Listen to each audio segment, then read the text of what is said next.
It was March 25th, 2016, Good Friday. I don't remember much of the day. In fact, the only thing I remember is waking up in an ambulance. About 2:20, 2:25 in the afternoon, I was standing talking at someone's desk. I turned around to walk into somebody else's office, and I dropped. My coworkers immediately jumped into action, started CPR, and they got an AED and used it on me until the EMS folks got there. They took over and actually got me stabilized. I was defibrillated more than 50 times. Cumulatively, I was dead for 55 minutes, and I'm here to tell the tale.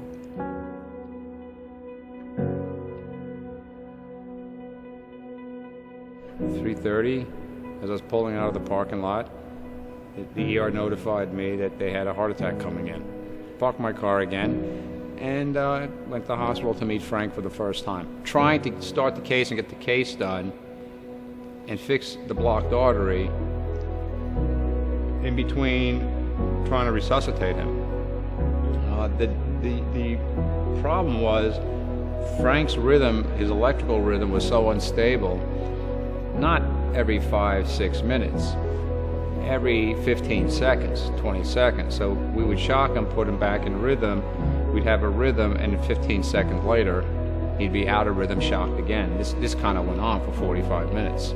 You really don't have the time. You need more than 15 seconds to put a catheter in an artery, to get another catheter up, to look at the artery, to fix the artery. So the biggest challenge was, and the other thing, there's a time constraint here. You just cannot wait. I mean, the fact that we got out 45, 50 minutes and he has no neurologic damage is probably why he's the miracle patient. I'm not sure how many other doctors would have resuscitated me as often as they did. I mean, come on, being defibrillated more than 50 times is almost unheard of. I'm grateful that he didn't give up. So is my family, my friends, my coworkers. It shows his commitment to the patients. He saw something.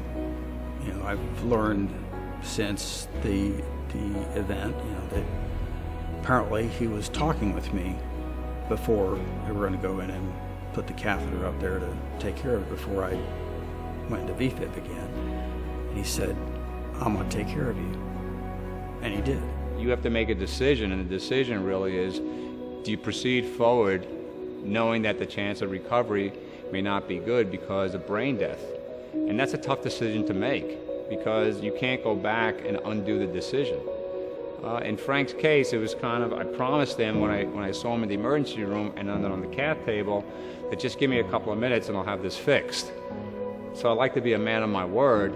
So whatever thought came into my head about calling it quits went out as fast as it came in. He was off a ventilator the next day.